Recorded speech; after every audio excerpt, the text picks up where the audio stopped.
Welcome to the Set to Lead podcast, the online mentoring platform for emerging and current leaders. My name is Marianne Samdi, leadership coach and talent development expert, and I will be your host. Hi, Ava. How are you today? I'm good. How are you? I'm doing good. Welcome to the Set to Lead podcast. Thank you so much. I'm happy to be here. Good. So are we. Well, the community is going to be very excited once they're done listening to all your words of wisdom. I wanted to start off today and give you an opportunity to tell the community about your background and your journey to building this great career in talent acquisition. Absolutely. So I didn't necessarily have a dream as a little girl to be in talent acquisition, but I've always had a keen interest in human behavior and the drivers behind it. So I studied psychology, and after I finished that degree, I wasn't quite ready yet to start working, didn't know exactly what I wanted to do, so I decided to study a little bit more, and I got my degree in criminology, which is maybe a bit surprising, not necessarily the career path that I pursued afterwards, but I was very interested in analyzing human behavior and also from that perspective. Mm-hmm. So after that, I had been working some student jobs through a recruiting agency, and when I graduated and I went there to pick up my final paycheck, they basically offered me a job with them as a recruiting consultant. This was at the International Recruitment Agency at the time in Belgium. And I was kind of intrigued, and I thought I'd take that opportunity. And I actually loved it very much from the start. So I didn't stay very long though. I was young. I wanted to try different things, and also my personal life took me to Switzerland, where I then worked with a career coach and tried to identify my next opportunity. And this time around, I went much deeper into making that conscious choice and being thoughtful around it. And we had personality assessment, and I targeted certain organizations based on my preferences and my strengths and all the areas that I loved. And funnily enough, I ended up in recruiting again. So this time it was much more conscious, and I had to conclude that this was my path. So I joined a recruitment agency there, and also in Switzerland was where I actually made the change from agency recruiting to then in-house corporate talent acquisition, joined the headquarters of a multinational right there. And that's when I knew this is exactly what it is that I want to do. And since then, I've been doing that, corporate talent acquisition, and I love it. My goodness. You sound like an international woman for sure. How many different countries have you worked in to date? Well, so I grew up in the Netherlands. I'm Dutch. Then during my studies, I lived for a while in Spain. I also lived for a while in Guatemala, where I did some volunteer work and studied Spanish. And then when I kicked off my actual career after my studies, I started in Belgium, then worked in Switzerland, followed by Poland, and now I'm in the US, in New York. I think that's that's wonderful that you've been exposed to so many different places. Absolutely. It's been very, very enriching, and I'm very grateful for that opportunity, and I certainly learned a lot from that. With your international background, I wonder if you notice different workplace trends in America that are probably different from your experiences in other countries. Yeah, absolutely. Yeah, it's funny that in the end, because I've worked in international environments in those different places, so I've always been exposed to different cultures, which again has been very enriching and also been teaching me to, adapt my communication style to be as effective as possible without upsetting people. And so when I came to the US, it wasn't that much of a difference because I had already been exposed to international environments. So, and I think in the end, the human interaction and the sort of corporate type of politics are the same in a way at a high level. So it was actually a smooth transition. I do see some differences in terms of how we approach certain things. Like, for example, in my role, so I do recruiting, and the theme of diversity and inclusion is a very important theme all over the world, and rightly so. So we're very much focused, for example, on recruiting a diverse workforce. And what I notice here in the US, the focus is very much on also making sure to mitigate any type of legal risk, right? So and making sure that whenever we would make a decision to select a non-diverse candidate, for example, because that candidate is the best qualified candidate, we would be very careful and thoughtful around documenting that choice. So I see some difference there in terms of, just practices. Doesn't mean that the themes are different. It's important everywhere, but it's just in terms of how we approach it and how we follow the best practices. There's these little differences. Right. One of the themes that's very popular in the world and in the U.S. is this theme of engagement. In the U.S., we have a very high disengagement rate. What do you think certain different roles in any organization can make in changing this statistic and changing our disengagement and having more engaged work populations?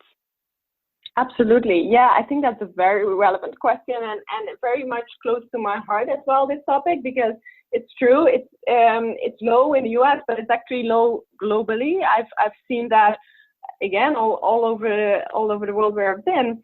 And it's intriguing to me because, I know myself how it is to be very engaged at work, and I would wish that on everyone, because it truly does impact not only your productivity to be engaged, but it also impacts your overall well-being and happiness. So I'm always shocked when I read the statistics on that.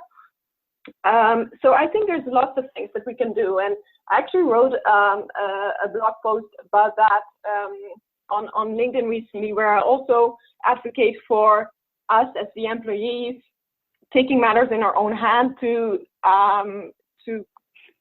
help ourselves to be engaged. I think that's one thing, because it's so important that I do think that we need to take some ownership, and there's different ways of going about that. Rather than relying purely on our manager or our CEO to engage us. So that's one thing. But on the other hand, I do strongly believe that leaders in an organization, and I take that very seriously myself, that they have a responsibility as well as HR leadership to create this engaged workforce, or to help their people be more engaged. And again, it's not only because it's the right thing to do, but it's also very much a commercial benefit, because engaged workforces are more productive. So in terms of what you can do as a leader, I would say it's very important to, maybe the first thing that I would mention is very important to show people the meaning and the purpose of what they do, and how their role and what they do fits into that bigger picture. Because that is really a key element to engagement, understanding how what you do contributes to the larger objectives. That's one thing, and you can do that by making sure you have the conversations, tell them about what's going on in the business, tell them about what's going on, what type of conversations are going on at more senior levels, and show them that bigger picture. Also exposing them, helping them to be exposed to other more senior leaders in the business, so that they can hear from them, and again understand how their role fits in, and also share with them what they do and their insights and their value, so that there's really an interaction. I very much believe in providing as a leader ongoing real-time feedback. In the past, it's been very much so. I think that people would get a performance review maybe twice a year, and that was formally documented, and that was it. I think we're much more now in a time where people have the need for ongoing feedback, and not those 2 moments in the year. And I think it's definitely key to give praise and to reward people for when they do something well, and so to give the positive feedback in the moment. And I also think it's equally important to have the harder conversations and tell them what they can do better and what are the opportunities for development also in the moment so that they can adjust in time. And sometimes that's uncomfortable, but I do think pushing yourself through the discomfort in that respect is very important to have those conversations. I also, that's my own style, and I think it is helping for engagement generally. I don't tend to micromanage. I don't tend to want to be involved in every little detail of the day-to-day of my people. I trust them and I empower them. And I think that's something that millennials and the new workforce is more and more interested in as well, to be trusted, to be empowered to do their job. On the other hand, what I really want them to know is that I do have their back. So whenever they need me, they should be comfortable to look me in and to approach me at any time. And also, I'm there for them. So I support them. Whenever I would get an escalation from a manager about someone in my team, I would make sure I first follow up with them personally and hear them out, hear their side of the story before I would address the concern that was raised. So on one hand, empowering, trusting, and not being too much in the weeds. On the other hand, making sure you're there and you have their backs. I think that's very important too. Mm-hmm. You mentioned some really good things there for leadership, explaining their purpose on their team, exposing, team members to senior leadership, giving ongoing feedback, sharing praise and rewards. You mentioned so many great action steps that leaders can take, but still many professionals in the community are frustrated. They want their voice to be heard at work. They want to do what you said a few moments ago. They want to be able to take things into their own hands. Eva, how do they do that? How do they take things into their own hands? How do they get heard at work and get a seat at the table? Yeah, no, absolutely. Valid question. Very valid question. I think, and it sounds very simple, but it isn't. You get heard by using your voice. And I think what people need to learn is to actually use their voice. And I think to be able to do that, what you first need to know is what you stand for. As an individual, as a team, really what's your mission, what's your purpose, what's your value, and then you can be consistent in your messaging to them, to any type of stakeholder and any type of manager. So I was talking before about pushing through discomfort, because I think in using your voice, that's sometimes going to be uncomfortable as well. But I would always praise people who speak up, even if I'm not happy to hear what they have to say, or if I disagree, I would praise them for that in itself, because I think it's very important that people do use their voice. And obviously there's a time and place for everything, and there you would need to apply sound judgment on when you speak up about what, because I would also say that it's probably more important to pick your battles in a way, to be effective and to be kind than always to be right. So you need to know when to speak up. But if you know your mission and your vision and what you stand for, the why behind everything, you would know what to speak up about. And what I also would say is, you would have to show your value. So what you were talking about in terms of your seat at the table, and I totally get that challenge. And there will be different situations during your career where maybe you're not going to be invited to that table. And I experienced it myself, where I came from my last job.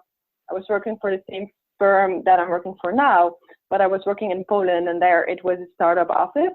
And that meant that we were hiring hundreds and hundreds of people each year. And we basically built it up from scratch, from 0 employees to 1,200 employees. So, and I was the recruiter. So I was of great value in this high growth organization, and I was invited to each table, every management meeting, because talent acquisition was just the most critical and strategic undertaking, one of the most that office was doing. So it was very critical. Then when I moved to the US, the organization is in a much different state. It's mature. It's not in high growth mode. So there was less of a need, less of an urgent or critical need to have me at the table. So what I'm going through is I want to show people what I can bring to the table, and that's what I need to do, because otherwise, there's no need to force that if you cannot bring anything. So but other people might not know what that is. So I think it's very important that you can definitely invite yourself without being aggressive, but simply showing what you can bring to that table. And you would bring statistics, you would bring data, you would show examples of how you have solved business problems before that are similar to what people are going through now. And you would show your value, and you be consistent in that. And you don't take anything personally when you are not invited. You don't take that as anything personal. You just persevere. You continue to show up. You continue to use your voice. And I would say that's how you do it. Awesome tips. Don't take it personally. Yes, it's very important. Don't go empty-handed. Absolutely, because then when you have that seat, you need to make sure you use that opportunity, right? So that next time you don't have to invite yourself anymore. That people that people walk away from that meeting saying, "Wow, that was actually really relevant. I learned something. Let's invite her back." Right? That's the purpose. So you should never go empty-handed. You should always prepare well. Yeah. I love that advice. I happen to know that you believe really strongly in the power of storytelling. Talk to the community about the power of personal storytelling in solving disengagement. Absolutely. So yes, I'm very passionate about that topic as well. So I think it is one of those that is becoming more and more important. I've been on a couple of conferences lately where it was all about storytelling, and so that was related to my profession, which is recruiting, talent acquisition. So when it comes to employer branding, when it comes to personal branding, and I also think when it comes to leadership and engagement, storytelling is very important. So where maybe in the past, authority was given to those because of their knowledge and those that would keep a distance between them and their teams, now that's very different. Now it's really about those who dare to be authentic and vulnerable are gonna be the ones that will influence.